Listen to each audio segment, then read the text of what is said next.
Welcome back to another episode of Find Inner Truth podcast, guys. Thanks for tuning in.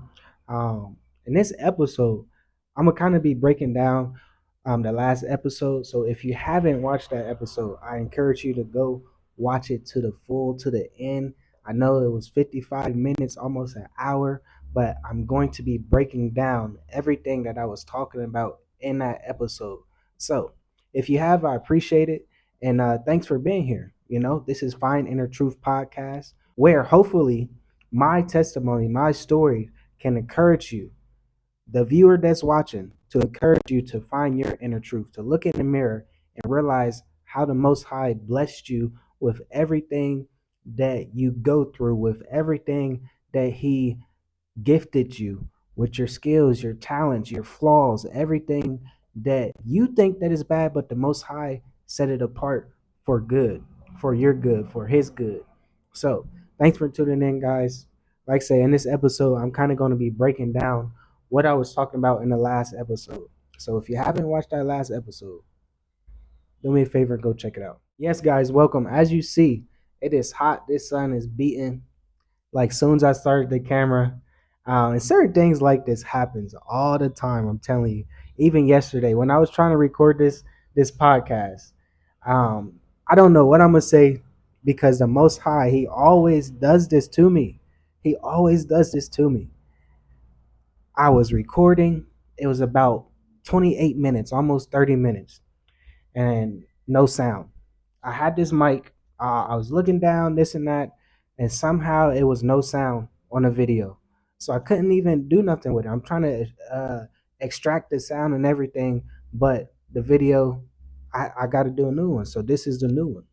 Um, and I want to say yesterday I was kind of freaking out. I always freak out when I do videos. But the Most High is really like in this moment right now, guys. As I'm talking, the spotlight is on me. Obvious, the sun. It wasn't like this. I got the windows closed, the curtains right here to block the sun, and then somehow a cloud just passed, and the sun is beating on me right now. So I am on a spotlight. The Most High is putting the spotlight on me, and that's a good thing because basically, before every episode, I always pray and ask the Most High just to allow me to say what He needs me to say, right? So I think I always want to plan it out. I'm always writing stuff down like, hey, I got to stay on script, this and that, blah blah blah, bullet point, bullet point, bullet point. But the Most High say no, just say what's on your heart, right? And I want everybody that's viewing this to realize like this is what has to happen. Like although that we think that we writing out our plans, the Most High is going to do something different and do something that you um is not expecting. Like I'm not expecting this sun. Like literally, I was covering it up. I'm sweating now. But we're gonna continue. We're gonna continue. All praises to the Most High always. So in the last episode, I was talking about my youth when I was growing up and stuff, in a bad neighborhood and in the hood pretty much. And I was a fighter. Pretty much all my life I was a fighter, right? And when I really woke up to this truth and realizing who I am and whose I am, right? I realized like no, I shouldn't be fighting in the physical. I should be fighting in the spiritual, right? So I know I didn't really go too deep into it in the last episode, but in this episode, that's what it is. You really got to look back at your life and see what you've been through and take it um in spiritually. You get what I'm saying? So spiritually, I know that I can conquer anything. Like it's a lot of things that happen in our life, in my life, that I know spiritually I am strong. And whoever try to comes against me, that's not a good thing. There's a couple situations that recently happened, and all I do if someone's bringing up our name or anything, I look at it at the spiritual and I say, okay, I see what's going on. Most High fight my battles, really. You get what I'm saying? And that's what really happened. That's what really happened. um so I really don't worry about spiritually fighting because I know that the Most High is right here with me. the battle is already won. You get what I'm saying? The battle is already won. So once you get to a certain point, realizing like, I really physically don't have to put my hands on nobody. Um, Spiritually is always first. So I just want to make sure people get that spirit, then physical. So if it come down to the physical, something in the spirit is the spirit already won. If the adversary is coming in the spirit and is coming to the physical, where somebody show up at your doorstep, you get what I'm saying, and want to do some physical things, it's like, okay, what happened in the spirit that I missed, that I didn't rebuke, that I didn't send back to the sender, that I didn't cast down to the pits of hell. You get what I'm saying? So spiritual, being a spiritual warrior is very, very important in these last days. So if you don't know how to do that, if you don't know how to fight, if you don't know how to be a warrior in a spirit for the Most High, you're gonna have to work on that. So I'm glad that the Most High showed me that at a young age, where I was a fighter in the physical all my life, right? Um, and it got to a point where it made me to be set apart. And this is pretty much my next point. I really want to try to stay on track as I'm talking, because I will just talk and not talk about what I want to talk about. So being set apart, right? Um, I noticed this when I was younger, even the last episode when I was talking about how, pretty much me and my family was set apart because everyone knew us. And for me, I am a very quiet person. So everybody, um, really doesn't know me, but everyone knows me, but not truly knows me. The people that know me know that I'm the realest person. I'm the truthfulest person. I'd really try to be face to face. I don't try to play games, because we are in reality. It's not time to play. It's really what it is. What I say is what it is, pretty much. Um, and being set apart, it is a a battle to conquer, right? Because that requires you being separated. You get what I'm saying? And you have to be comfortable with being separated. Um, and the Most High always did that with me ever since I was younger. You get what I'm saying? Even with sports, even with, um, just in school in general. I I know I remember, I'm not sure in the last episode, but I want to say I was talking about being in seventh grade, going to a Jewish white school, right? And I didn't have the best grades. I didn't have, I wasn't the most popular kid or anything, but the teachers, the counselors, and the coaches knew that I was set apart. So they had to separate me to put me in a leadership program.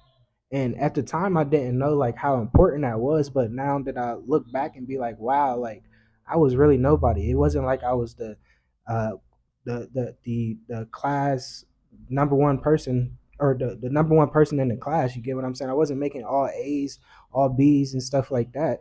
No, but the older folks always saw something in me that I didn't see, right?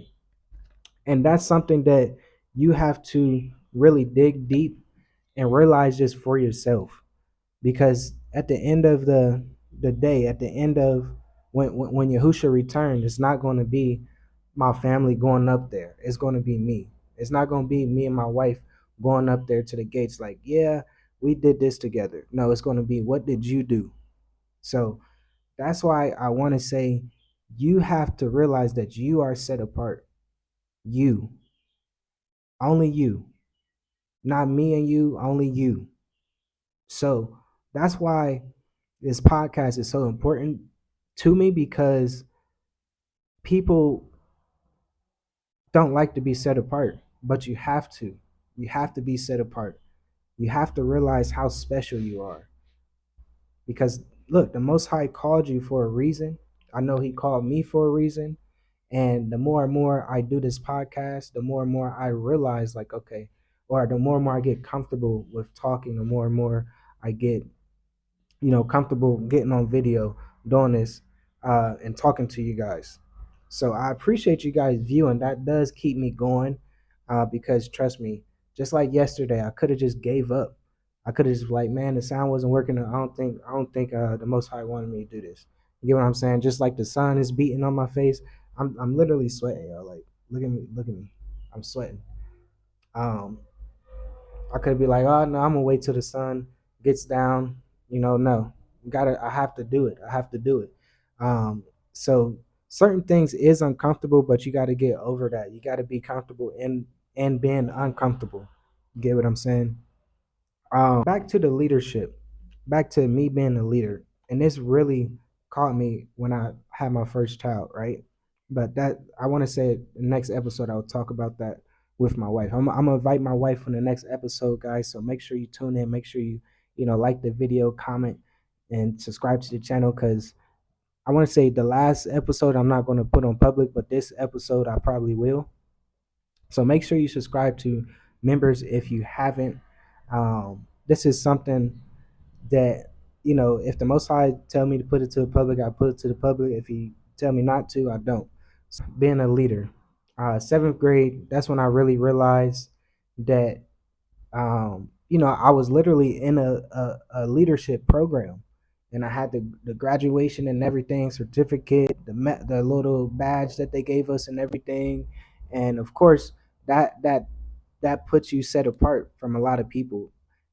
Just think like a new kid being a leader, and you're at a school with, you know, white people. And like I say, when I say white people, I always want to make it clear, like I love everyone.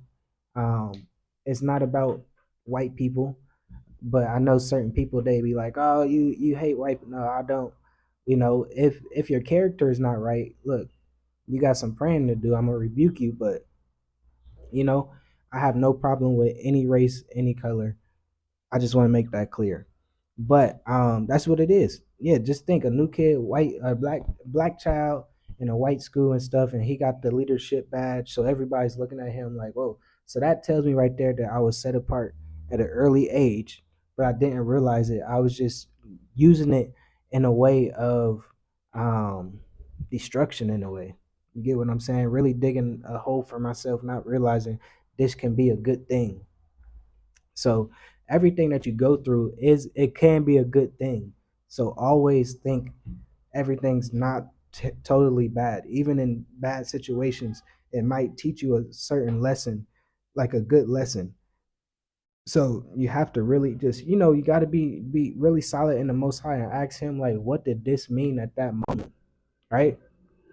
Um, and this is what another um situation or story that I had when I know that I was supposed to be set apart. It was clear as day because every sport that I played, just going back, so the seasons that I did was football first.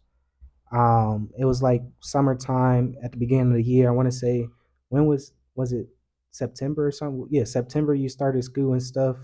November, December. Yeah. So it was football first, then it came to wrestling, and then it came to track season, right?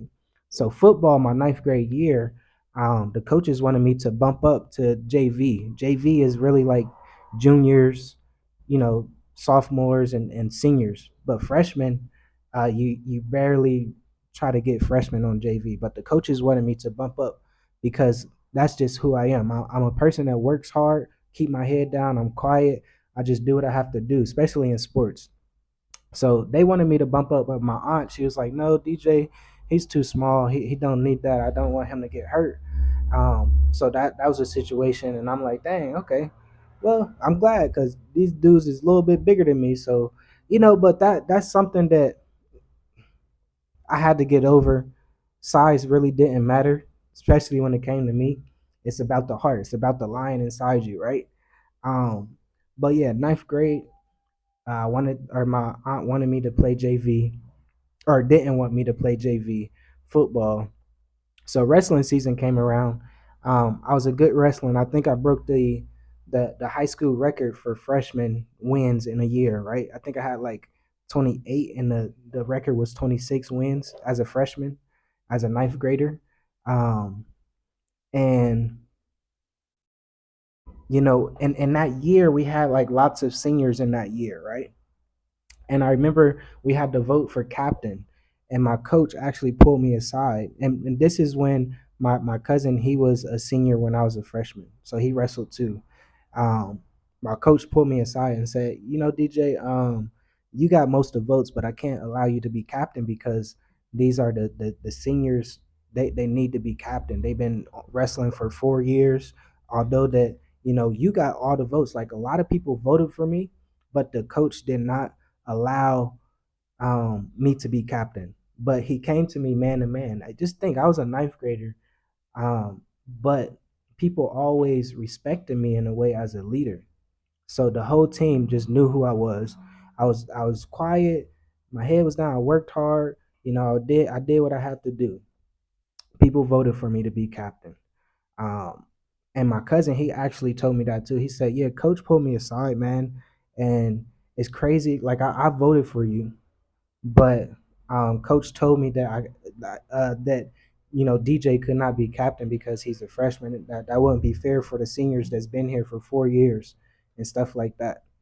So that was another situation where I was like, dang, I'm supposed to be a leader, but not really taking on that leadership role as of yet. You get what I'm saying? All my life, I'm telling you, situations like this happens. Even track season come around, I get voted as a assistant captain, so a senior and then a freshman, as a captain, right?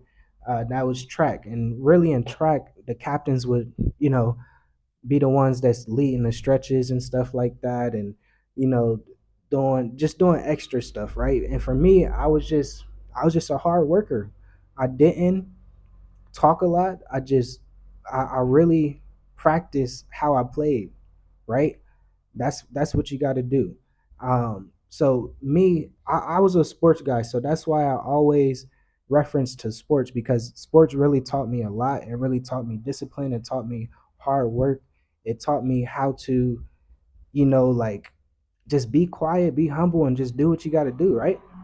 Um, so with track, I was a captain for all 4 years, and that was a blessing right there. That, like, every track season come around, you just know, like, yeah, I think we went to states three years in a row, um, sophomore year, junior year, and senior year. With our relays that we had a nice relay team, and that just showed me that, hey, this is supposed to be. I'm supposed to be a leader, right? So the Most High always shows me, and He might show you too. Like, you supposed to be a leader. You're supposed to keep your head down, be humble, and do what you got to do. Be disciplined, be motivated. You got to motivate the people around you, and you don't have to say much. You really don't have to say much. Just do what you do. Be diligent, have that integrity. That's what it is. Me, I have integrity. Just like this fan that's not on. That's why it's hot. Hold on, guys. Let me turn this fan on. Dang, I'm like, dang, woo. This sun's still hitting. But just give me 1 second, guys.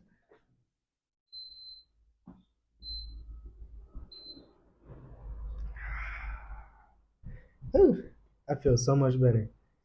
But yeah, um, being disciplined and having integrity is very important. This is what I teach my oldest son, my Jeremiah. He's 13. Right, he's gonna be 14 at the end of the year. That's so crazy. September, he's gonna be 14 years old. But I tell him, just like this fan, right? I said, if I tell you to, move this fan to another room, how are you gonna move it, right? And for me, this is something that goes in my head, like, and I know a lot of people don't think like this, but this is how I think. I always want to take care of things. Like, I'm telling you guys, I don't know if it's bad or if it's good. Like, I don't try to kill, lizards, or the little lizards that's in the house. I don't try to, kill spiders and bugs and stuff. I try to just let them go out the house and live. You get what I'm saying? I just try to do the right thing, right? Like, when nobody's watching, when people's watching, I just want to do the right thing. And that's just the practice. That's just the integrity in me to really, at the end of the day, at the bigger picture, it's just going to be easier. So back to my son, I tell him, hey, if I tell you to move this fan to another room, how would you do it? He said, yeah, I would just unplug it and just move it, and that's what it is. I'm like, yeah, but give me more details about how would you move it? The fan's on, the fan's rotating. How would you do it? He said, yeah, I'll just plug it, unplug it, and then I take it to the other room, and then I plug it in right there. And I'm like, okay, look, no, yes, but no. You should stop the rotation first, right? Because you want to take care of the fan. Stop the rotation, turn the fan off, right? Turn the fan off first.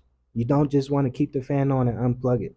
Like these are the things that I believe is good because if you practice it, especially at a young age, you would just do the right thing with everything that you do in life. So you would stop the fan, um, flip the switch off, unplug it, right? Go plug it in, flip the switch on, turn the fan on. You get what I'm saying? It's steps to pretty much everything. And that's what I'm trying to teach my oldest son. Like, hey, it's steps for every single thing. Don't try to shortcut anything, especially if you don't know what you're doing. Like that's just me. Let me know in the comments too. Like, does anybody else does do that? And I gave him another example of like, okay, well, I know he's not driving, but I know lots of you, all of you drive, or you got some type of um, history of driving a car or in a car or late at night in a car. Put it like that. So if it's 2 a.m., 3 a.m. in the morning, you're just getting off work, you're tired and stuff, and there's a red light, right? And the red light's taking 5 minutes. Are you going to run the red light or are you going to wait till it turns green? Right? That's literally the practice that you need to think about. And that's what I'll be thinking about. Like, okay, no, I know, like, dang, I'm tired. I need to get home and stuff. But the law is not to run the red light or you're going to get a ticket. You get what I'm saying? Ain't nobody around. It's nighttime. Ain't nobody around. So that's the integrity that people really have to dig deep and realize, hey, I need to, just wait till the light turn green. It's not a big deal. That's the right thing to do. And eventually that will get down to the righteous thing to do, right? So um that's very important to just have that integrity when no one's looking. When no one's looking, just do the right thing. Just do the right thing. You got to find your inner truth and do the right thing, right? One more thing that I did want to talk about before we get off, and maybe in the next episode, I might start the episode with this my acid story. When I took that drug, you put it on your tongue, and it's like chemicals that take you to a whole nother world. I think I saved that for the next episode. But I did want to end with this with older people, right? I'm telling you, all my life I was connected with older people. I don't know why, but that's just what it is. Just for example, with me being a freshman and stuff, and people voted for me to be captain, and I was a captain as a freshman, and seniors and stuff like that was voting for me and looking up to me and stuff like that. Me not realizing like, hey, older people respect you in a way where um, you are a leader. No matter how young you are, no matter what you look like, no matter how you feel about yourself, you still are a leader. Um, so with me, like even out of high school, the people that I was connected with was older people that was in the gym. They was 50 years old in the gym, 40, 50 years old in the gym, but they always told me like, DJ man, you somebody special. Just keep your head down, keep going, right? OGs connected with me. Uh, like it was certain people that even these older people, these OGs. When I say OGs, I'm talking about people in the streets too. So even OGs, their son been under them for, as soon as they turn 18. I think that this one OG, his son was 28, and I believe I was like 22 22, 23, maybe. But he took me under his wing before his son. And his son always looked at me like, like, man, like, what the heck? Like, I'm supposed to be doing what you doing, whatever. But even that, it just like blows my mind where it's like everything that I do, in a way, I'm always connected with older people. Even here in Mauritius, I tell you that. Look, all my friends, all the people that I be connected with is older than me, has gray hair. You get what I'm saying? Just a Saturday, no, was it no Friday? Friday, this taxi driver, he's older. He was talking to me and stuff, and he was saying, "Yeah, yeah, I bought this land, I built the house, bought this land, built the house, bought this land, built the house for my children." And I'm like, man, the Most High, like that's great. That's what I want to do, right? Um, but he was like, "Yeah, I'm taking me and my family to this boat, and we're gonna watch the sunset." And I'm like, "Oh snap! Can I come? Can I come?" I'm joking around, but he was serious. He's like, "Yeah, come on, you can come, but you can bring your whole family. You're not gonna fit. You're gonna have to call." I'm like, "Oh, it's okay. Maybe next time. Next time." So we in the bed. It's Friday. It's the Shabbat, sunset, whatever. Um, and he called me, and I'm like, dang, what is he calling me? Like it's like eight, maybe like 7:30 or something. I'm like, why is he calling me? Because he never calls me. So he calls me, and he's on video showing me the boat. He's like, yeah, you're welcome. Like it's I can't hear him because it's like music playing and stuff. He's like, you're welcome. And he's like, he like this older guy wants to be my friend. You get what I'm saying? And I don't say much to him. I ask him questions and stuff about being around Mauritius and buying land and building houses, buying houses and stuff. But he actually called me and wants to be my friend. The other guy, he helped me fix our water problem, the water pipe that busted. He's older. He always called me, check on me, and it's just like older people always look at me in a certain way where it's just it's really a blessing um, to know that. And I'm starting to realize like these are the people that I need to stay around, stick around, and be around, because this is what the Most High called me to do and to be. Because I have 5 children. You get what I'm saying? 5 children. And it's a blessing to realize, hey, like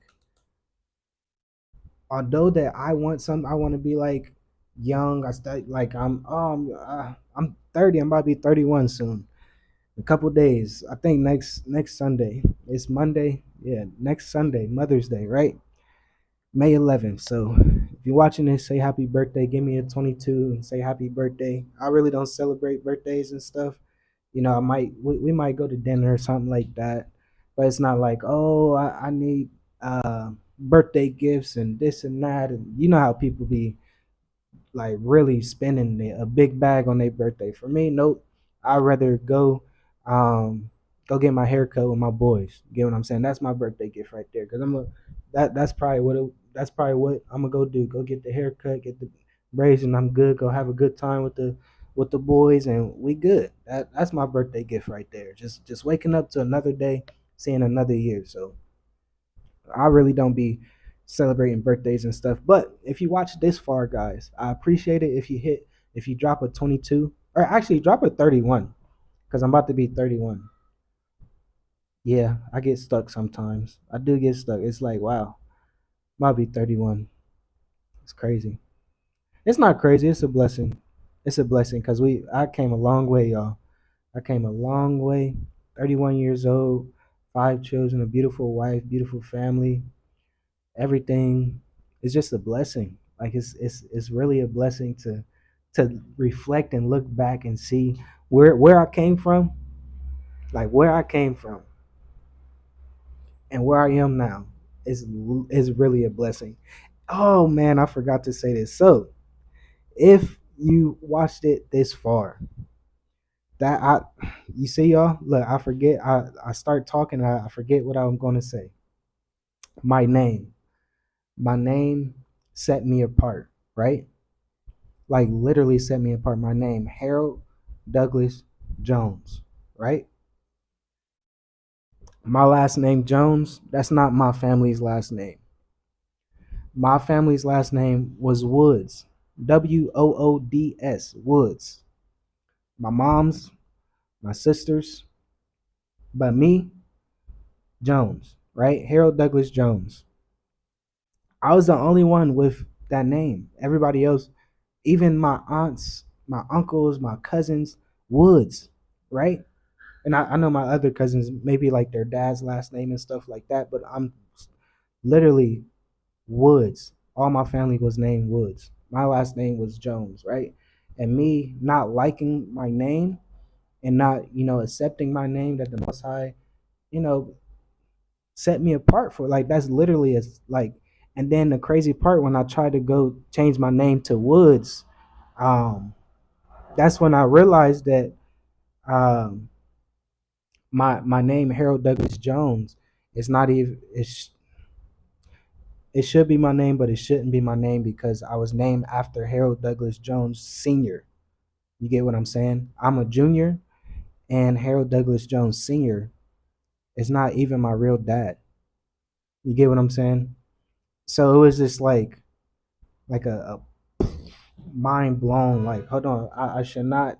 Um, like, why am I called somebody's name that's not even my father, right? But he is my father because he has been in my life. He always calls me. He's the only person that calls me here in Africa, to be honest, y'all. Like, for real. He keeps up with me, yeah. Yeah, just seeing how you doing. Call me, I call you, and it's a blessing to, have that. But my biological father's name was not Harold Douglas Jones. It was Johnny Banks. Banks is my father's name, right? So as I'm trying to change my name to Woods, I realized my mom told me, like, hey, this is not you need your biological father to come here and sign this paper so you can change your name. And I'm like, huh? I thought he's my dad. But that's another story for another day, y'all. I'm telling you, it's a lot of things that I realize now where the Most High really set me apart. Um, for a reason. He really set me apart for a reason, um for what's to come, because it's a lot of things. And as I'm thinking right now, it's like, wow, this is my life. This is my life. And I have to accept it. Sometimes it does hurt. It does hurt. Like, when I start to talk about stuff like that, it's like, dang, like, dang. But yeah, all praises to the Most High, y'all. Um, Make sure you leave a 31 in the comments. And I appreciate you guys sticking around to the end. Let me know your biggest takeaway in the comment section. And the next episode, I might talk about my acid story because that's very powerful too. How I was knocking people out too. And I was seeing certain things or I was seeing certain things that the Most High allowed me to see. So make sure you like, comment, share, subscribe, and I'll talk to you in the next episode of Find Inner Truth. Make sure you look in the mirror and say, what is the truth that I need to accept? What is the offense that I wake up to every day and be hurt by? Maybe I need to analyze this hurt and realize this might be the truth that I need to keep growing, to be uncomfortable, and go to the next level. So all praise to the Most High, guys. Thanks for tuning in, and I'll talk to you in the next episode of Finding the Truth. Make sure you find your inner truth. Shalom. Peace.